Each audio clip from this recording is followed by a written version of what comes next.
I don't know if I mentioned earlier, but this I had to pull some hay bales out of the shop, close the shop doors, and give a wide open space for the new goat to become to meet our other little ferocious goat. And sure enough, the little goat, goat number one, didn't take too kindly to goat number two being here. So I put the bunch of bales of hay in here for them to eat and stay separate from each other. And it seems like they're somewhat getting along now. They had to go into close confined quarters for sleep last night, and there's no death this morning. So anyway, that's why these bales are in here. Now, getting on with things. Many voices waiting. Steve, hello. My experience is as follows. I remember it was put off as deer stomping around. As an 11-year-old, I knew nothing for comparison. I accepted the explanation, and the unique event wasn't thought or spoken of after it was over. During one of our camping trips to the family cabin located at Calistoga, Northern California, the family was gathered at the hammock and garden chairs, fire pit area, just adjacent to our cabin.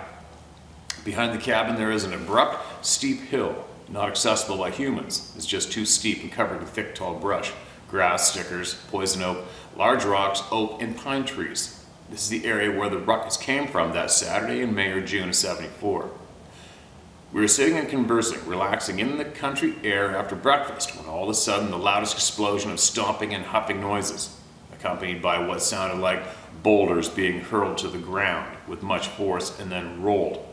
Crashing sounds, cracking or breaking tree limbs, stomping. Startled, I asked my dad, "What is that? What is doing that?"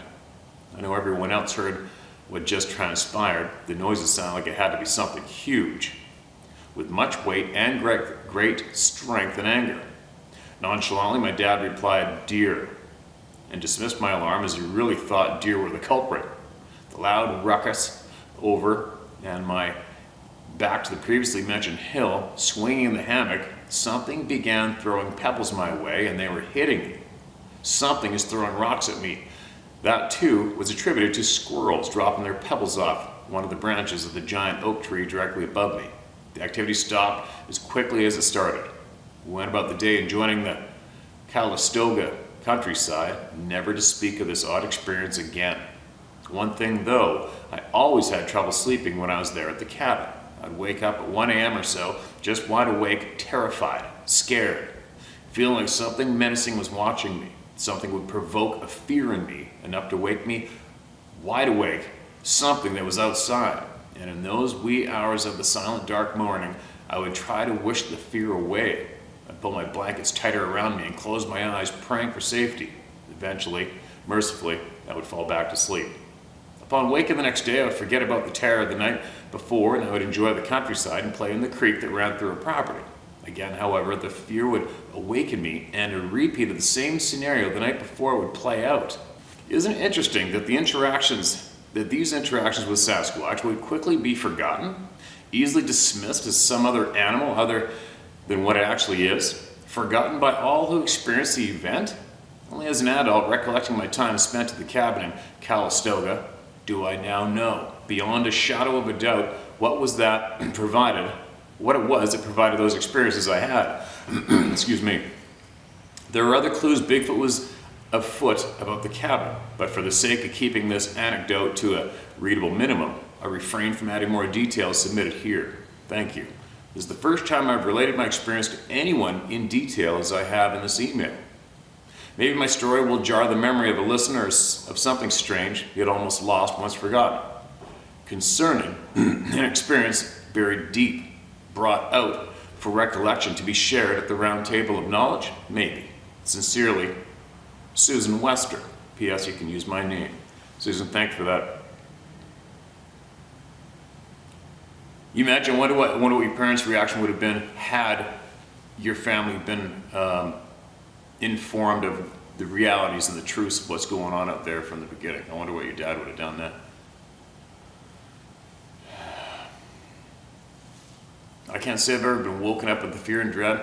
I've been terrified while the cabin was getting slapped on the outside of it when I was by myself in it, for sure, but I had a rifle with me. When I told everybody about being at Mint Lake when I was a little boy, I remember feeling I was just shitting myself standing on that beach. But I don't recall sharing that fear. Probably wanted to suck it up and not say anything. And I don't recall anybody speaking to me of them feeling uncomfortable, that's for sure. But I know I was. I remember it like it was yesterday. And I admittedly didn't feel that comfortable being back at that lake a couple weeks back either. I'm definitely going to go there and I got an inflatable Zodiac. I'm going to take it over there and find that cabin and go check it out. But anyway, that's the only way I can relate to possibly having the same feelings you had when you were in that cabin at nighttime. But you're right, maybe it'll help somebody else out. Maybe somebody will share their experience. Maybe somebody knows something about that area. But either way, people are going to keep sharing their knowledge here. Thanks for that share. Make sure you share more if you come across something that the people here could benefit from knowing, hearing. Man, where to go? I gotta go all the way down. What's this one? You want truth and answers? All right, that's the title of this one. I've been paying attention for a long time now. Over the past year, I've watched you, and recently you asked for more understanding than you currently have, so here we go. First, you already have the answers within you. It's just how to retrieve may have eluded you thus far. You already figured out what we were told is not the way it is. So stay open-minded as I clue you into a couple of plant teachers that have been misinterpreted as drugs. The spirit molecule, or a DMT, is safest, most powerful, and for a busy guy like you, shortest experiences at 10 to 20 minutes. But when you visit eternity, it feels longer. Shamans have known about this as well as magic mushrooms for tens of thousands of years. If you're still looking for anything, your answers can be found inside that experience and within you. These are definitely not drugs. It is a real, true magic available to all of us. If you've already found these things, I apologize for not having a story for you, but I've truly shifted reality since coming across these things on my journey. The bigger you build the bonfire, the more darkness is revealed. Jeremy L. York. Thanks, Jeremy. Heard all about it, read a lot of it, looking into it. I might try that one day, possibly. And there's a lot of people who claim that that is one way of healing a lot between our ears. Come here. All right, so here they are. I don't know if you can see both of them. There's one. This one's the king of the castle. The other one. All right, anyways, getting on this email. Listen. Uh-oh. Steve, thanks so much for your honesty and for all you do. Appreciate you and all your endeavors by telling the plain truth. My name is Derek and I live in Utah. I've experienced supernatural and paranormal events off and on during the past 52 years that I cannot explain, and I'm not trying to prove anything to anyone. I believe that most people are accountable and responsible for their own thoughts, words, and actions. I believe there is opposition in all things. Now, I'll share one encounter. 2 summers ago, I drove to the parking lot in the mountains to go hiking around 6 a.m. In the parking lot, my car and one other vehicle, I decided not to lock the driver's side door. I've shared this story with 2 other friends. So, across the parking lot, one trail goes east up at about 45 degrees hillside. About 50 feet before it turns to the south, continuing at a 45-degree climb, which the trail becomes obscured by trees. I hope this makes sense. As I got to the upside down L-shaped corner, all uphill, as I turned to the south, out of the corner of my eye, down below and across the parking lot, there is a ridge with tall grass. I saw 2 basketball-sized head dug quickly behind the tall grass. I initially thought I'd seen a doe buck behind the tall grass because the color was a light brown or tan. Then I quickly thought that deer did not behave like this. Then I asked myself, did I just see a juvenile being playing a game of hide and seek? I felt no threat, nothing to be afraid of. I felt a sense of playfulness, which did cause me to smile and chuckle out loud. At first I wanted to immediately run down the hill toward the image that ducked behind the tall grass. Then I thought, I'll just play along and pretend that I didn't see it, and started walking uphill to the south behind the trees that blocked my view of the parking lot. I'd walked about 90 seconds within my mind.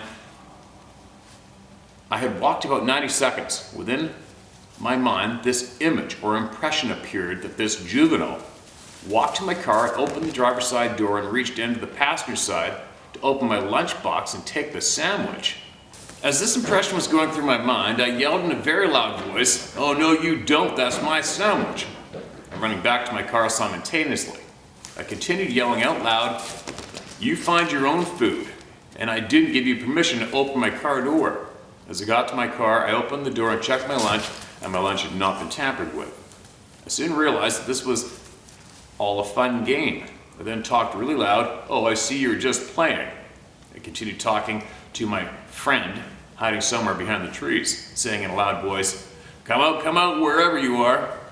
Just then, across the parking lot, towards the main trail head to the south, this man comes running and stops at his vehicle and just looks at me, not saying a word.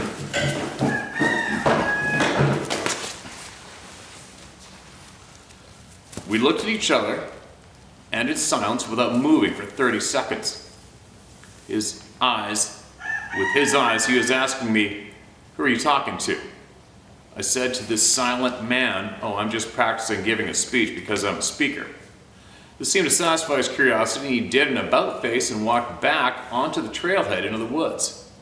I got out of my car and drove to my class. The story is just one encounter out of many encounters. I continue to go hiking up in the mountains without fear and without weapons or of any kind alone. You're welcome to tell my story, and if you do, please my first name only, Derek from Utah. Okay, Derek, this sounds pretty frickin' interesting to me. Keep coming. You got more. Keep them coming, man. Keep it coming. We need to learn, and the only way we're going to learn is by listening to you and everyone else who has seen this shit. Goat war is going on at my feet. You might not be able to see it. I got one on either side of me. One wants to beat up the other one. It's only half its size. Upper Kern.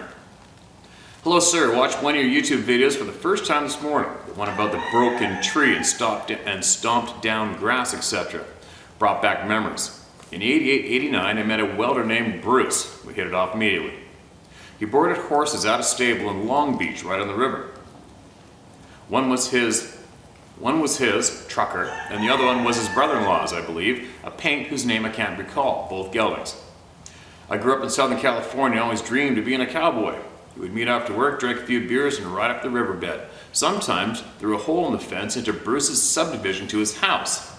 Now, Bruce was half Hawaiian and half black, and the subdivision was mostly black, if not all. Being an intercity white boy, I was a little nervous.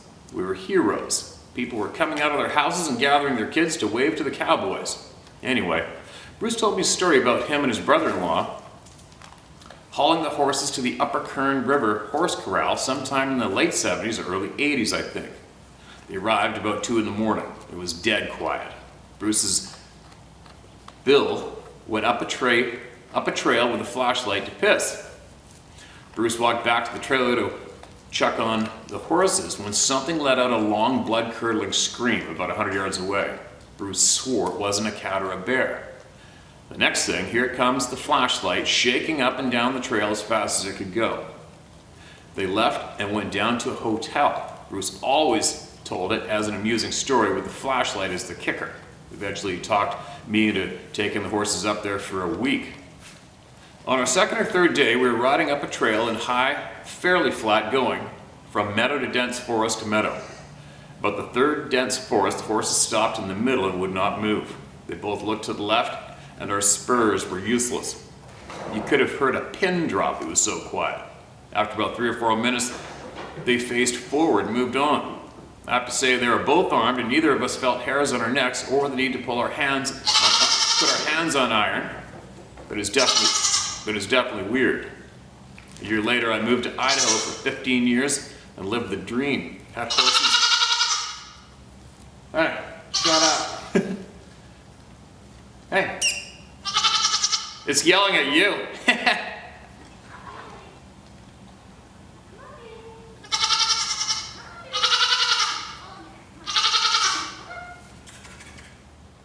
You could have heard a pin drop, it was so quiet. After about 3 or 4 minutes, they faced forward and moved on. I have to say we were both armed and neither of us felt hairs on our necks or the need to put our hands on iron, but it was definitely weird. A year later, I moved to Idaho for 15 years and lived the dream. Had horses of my own and hunted every year, mostly southeast Idaho, but sometimes up in Salmon/Iron Mountain area. In Salmon, I was always in a group, but at home in Samaria, Idaho, I hunted alone a lot, sometimes horseback or afoot.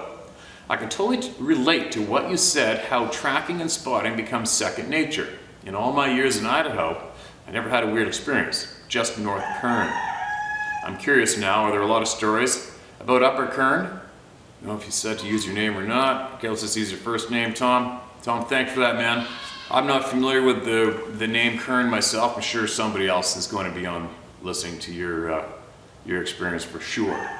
So I'd imagine if they did, they're probably going to write about it in the comment section below this video. So check that out, and I'm sure you're going to find your answers there. Okay, man? Thanks for sending that in.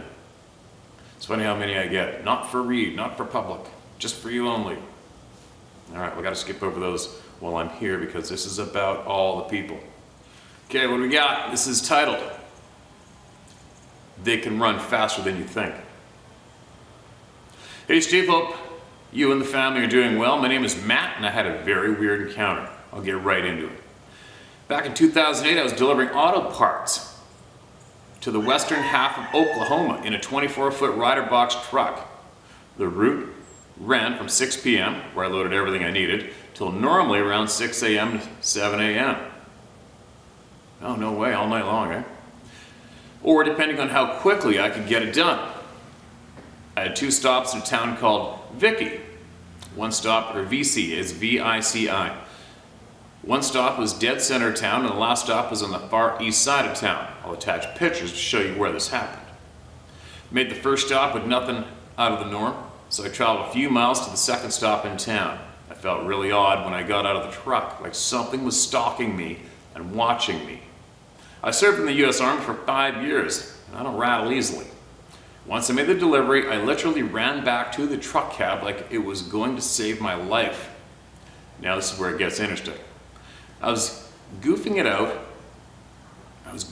of town as fast as the truck would take me. Okay, that was obviously a typo.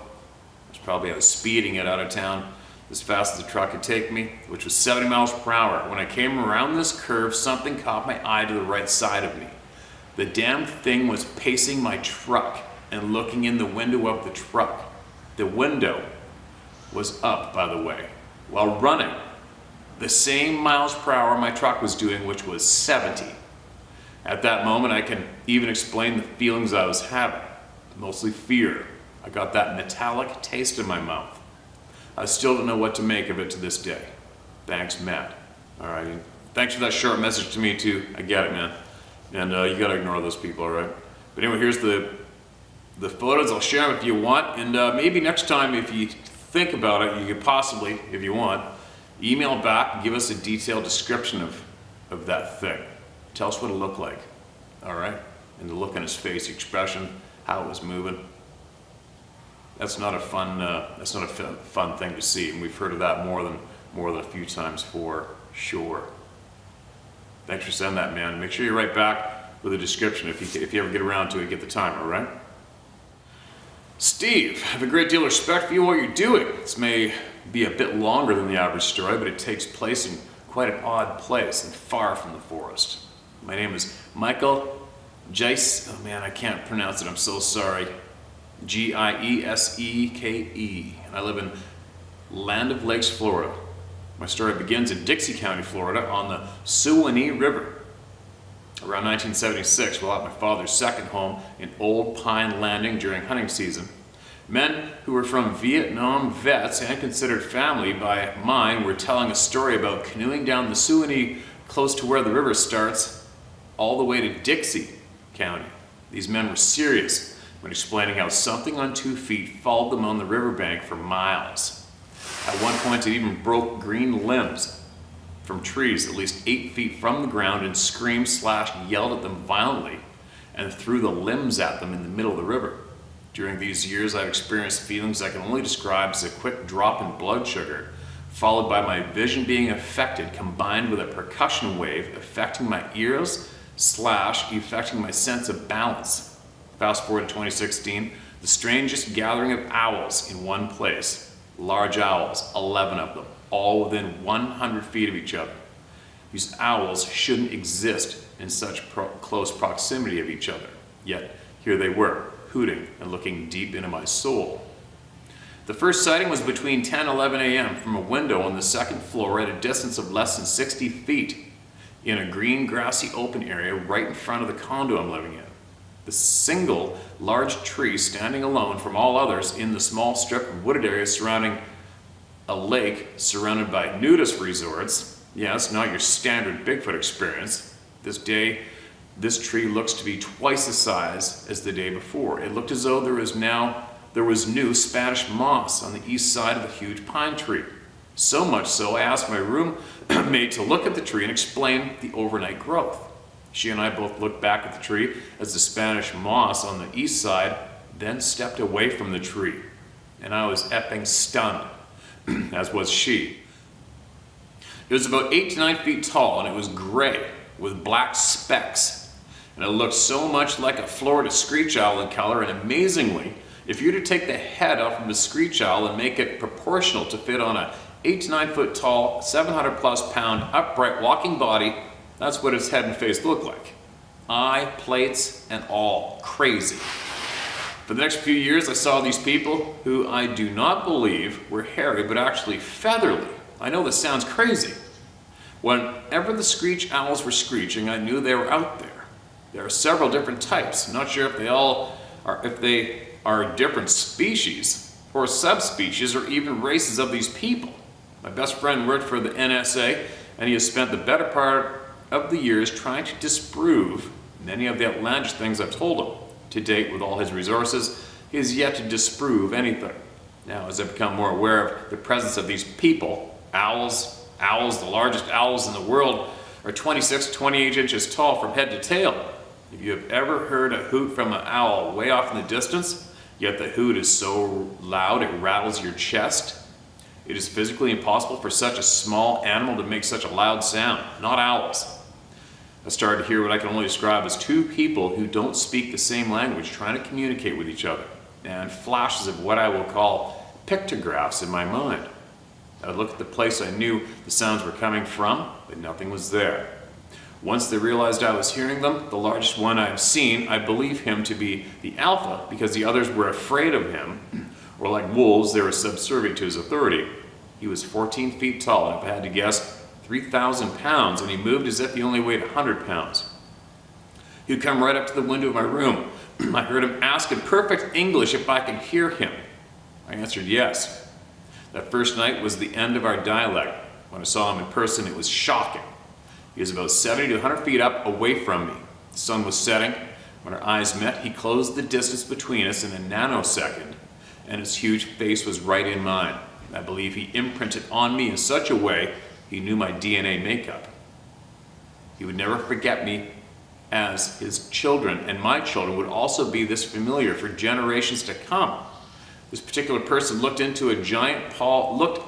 a giant Paul Bunyan. He looked human as me, just a giant, dark hair, beard, but not a full face of hair. Just no clothes, somewhat hairy, but unlike myself. The story is still ongoing, and I'll continue if you're interested in enough. There's enough information that I cannot share publicly. Well, there's other information I cannot share publicly. But if you'd like to know my feelings and beliefs, as well as the knowledge he shared with me, use my name. People all believe I'm crazy anyways. Thanks, Steve. Drive on and F them in the neck if they don't believe. I'm not trying to convince anyone of anything. What I know. Michael, land of Lakes, Florida. Okay, man, that's a handful, right? That is a frickin' mouthful. I'll guarantee you I'm in no position to tell you you didn't witness what you did or not. I'm not the guy. From what I do know what's going on this planet today, anything is possible. For people to think things are impossible is an absolute flaw. But if you have more you want to share directly with me, go ahead, man. I'm all over it. Send it to me. Send me what you got. And you make sure you tell me what you don't want me to share publicly, and it doesn't get shared publicly. If there's anybody out there listening today that has asked me not to share something, or if I've changed their story in any way, please, please, please, please email me, let me know, or share it in the comments below, because I can guarantee you I haven't. All right? Everybody's safe here and respected no matter what. Share more if you got it, all right? That is one hell of a handful for anybody to wrap their brain around, for sure. I know one thing, I had owls going at it around me a while back. It was a year ago, I think, or maybe a year for last in the woods in the middle of nowhere by myself. And then probably about 6 or 7 trees came crashing down that night. I just laid in my tent, is what it is, right? All right, trouble's back. Little dorks. All right, what do we got? One more. I get it moving. Sasquatch experience in 1981. Hi Steve, long time listener, first time entry. I'd like to tell you about an experience I had back in 81. I was just 8 years old. I must preface this with the fact that I didn't personally see the Sasquatch. This happened on a deer hunting trip. Myself, my father, and 2 of his close personal friends, whom I know from growing up with and seeing often. I even went to school with their sons. Well, we were on a hunting trip in the rural town of Pearl River, Mississippi. Everyone went to their designated hunting stands. I always went with my dad since I was too young to hunt on my own. We didn't see anything that morning. It got time to end the morning hunt, and we went around with the truck to pick up the other 3 guys. The first 2 guys we picked up didn't see anything either, and there wasn't much to talk about. Jerry was the last hunter to pick up. He was not waiting at the end of the road like everyone else knew to do at the predetermined time, so we all got out of the truck and walked to his stand. When we got to his stand, he was completely drained, white as a sheet and unresponsive. My father and another friend had to literally climb up his stand, lower his rifle and himself down out of it. When asked what happened, Jerry said he saw something huge, hairy, and man-like walk right past his stand. He said it stunk like shit. This apparently happened about an hour before we showed up. When asked why he didn't shoot it, he replied he didn't think his rifle would kill it. It's 30-06. This incident shook this man up so much that he never went hunting again. This is a man whom, like my father, spent the entire non-working hours in the woods hunting all their lives. I must mention that when this happened, there were no mention of any Bigfoot sightings in this area. Shortly after there were multiple sightings by other hunters, enough to where they coined the term Honey Island Swamp Monster. I was there that day, and the fear I saw on Jerry's face was real, and that of shock and a sense of withdrawal, like he didn't know just how to deal with it. You can use my name if you wish, Jason DeSales, New Orleans, Louisiana. Wow, Jason, that must have been quite the impact for you to see an adult man reacting like that.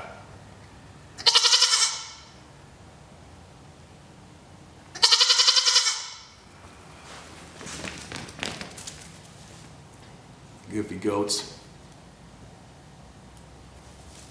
You know, I know some guys, there's a group of guys I know of in BC. I know 1 or 2 of the members of this small, tight-knit group of absolute.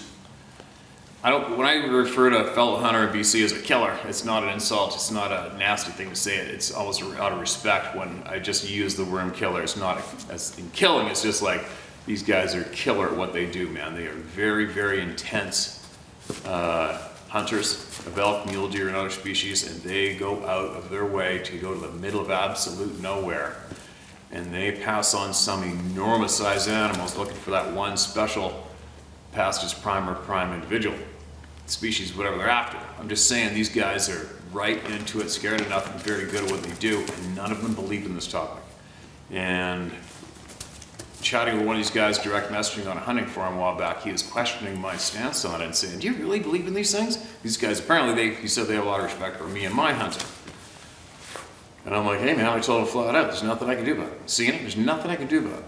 And anyway, it's probably a year, 2 years later, the same guy emailed me to tell me that one of their group, who laughed at this topic, face to face with one of these things, and he's absolutely messed, and he's dumped hunting. Dumped it. Won't go in the woods, and he doesn't want to talk to me, he doesn't want to talk about it, he won't want to talk to those guys. He's done. changed his, absolutely annihilated his passion for the outdoors, changed his life, turned his world upside down. How brutal is that? That's bullshit. I would have liked to talk to that guy, still would, maybe possibly help him and salvage it, but he just messes with some people. Just, the impact is just way too much to handle. It's a frustrating thing. But anyway, I'll be back with more shortly. Keep sending them in, you guys. You got information, knowledge, share it, all right?